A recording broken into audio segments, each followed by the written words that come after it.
یہ کہانی ایک عام سے گھر کی ہے، مگر اس کا سبق بہت گہرا ہے۔ یہ ایک ایسا گھر جہاں ماں باپ نے ساری زندگی محنت کر کے ایک چھوٹا سا مکان، کچھ زمین اور تھوڑی سی جمع پونجی بنائی تھی۔ باپ کی خواہش تھی کہ اس کے بعد بھی اس کے بچوں میں محبت اور انصاف قائم رہے۔ وہ اکثر کہا کرتا تھا کہ میرے بعد اگر کچھ یاد رکھنا تو ایک دوسرے کا حق یاد رکھنا۔ مگر اس کے دنیا سے رخصت ہوتے ہی وہ باتیں بھی آہستہ آہستہ بھلا دی گئیں۔ گھر میں ایک بھائی اور دو بہنیں تھیں۔ بھائی چونکہ بڑا تھا، اس لیے سب ذمہ داریاں اسی کے ہاتھ میں آ گئیں۔ ابتدا میں وہ بہت ہمدرد اور فکر مند دکھائی دیتا تھا۔ بہنوں سے کہتا کہ فکر نہ کرو، سب کچھ تمہارا ہی ہے، میں ہوں نا۔ مگر وقت کے ساتھ اس کے لہجے میں تبدیلی آتی گئی۔ وراثت کے کاغذات اس کے ہاتھ میں تھے، فیصلے بھی وہی کرنے لگا، اور بہنوں کو بس یقین دلانے کے وعدے ملتے رہے۔ جب بہنوں نے اپنے حصے کی بات کی تو بھائی نے صاف لفظوں میں تو انکار نہیں کیا، مگر بات کو ٹالتا رہا۔ کبھی کہا کہ ابھی حالات ٹھیک نہیں، کبھی کہا کہ تم تو شادی شدہ ہو، تمہارا خرچ تمہارا شوہر اٹھاتا ہے، اور کبھی کہا کہ اگر جائیداد بٹ گئی تو عزت ختم ہو جائے گی۔ بہنیں رشتے بچانے کے لیے خاموش رہیں۔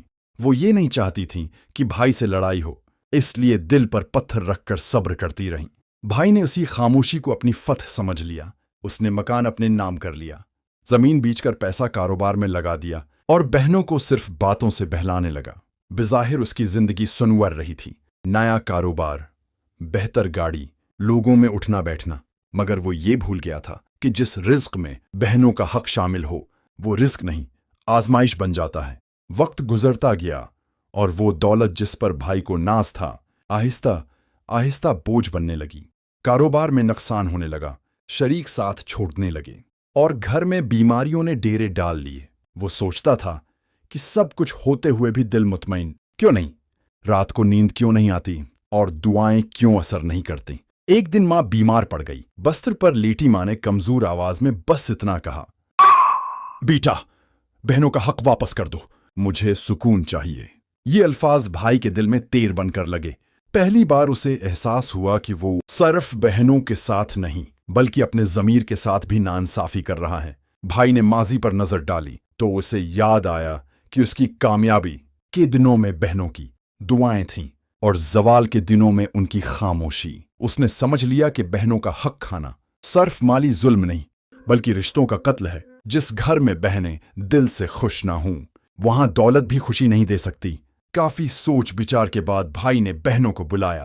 اس کی آواز میں غرور نہیں، ندامت تھی۔ اس نے صاف لفظوں میں مانا کہ اس نے ان کا حق مارا ہے۔ بہنوں کی آنکھوں میں آنسو تھے، مگر ان آنسوؤں میں نفرت نہیں، دکھ تھا۔ بھائی نے جائیداد کے حساب کتاب درست کیے، جو بیت چکا تھا اس کی قیمت لوٹائی، اور جو باقی تھا اس میں پورا حصہ دیا۔ حق لوٹانے کے بعد زندگی فوراً بدل نہیں گئی، مگر دل کا بوجھ ہلکا ہو گیا۔ کچھ وقت بعد کاروبار میں آسانی آنے لگی، گھر میں سکون لوٹ آیا، اور ماں کے چہرے پر اطمینان نظر آنے لگا۔ بھائی نے پہلی بار محسوس کیا کہ اصل امیری سکون ہے، اور سکون صرف انصاف سے آتا ہے۔ اس کہانی کا انجام ہمیں یہ سکھاتا ہے کہ بہنوں کا حق کھا کر کوئی خوش نہیں رہ سکتا۔ دولت بڑھ بھی جائے تو برکت ختم ہو جاتی ہے، اور جب حق واپس کیا جائے تو دیر سے صحیح، مگر اللہ سکون، عزت اور آسانی ضرور عطا کرتا ہے۔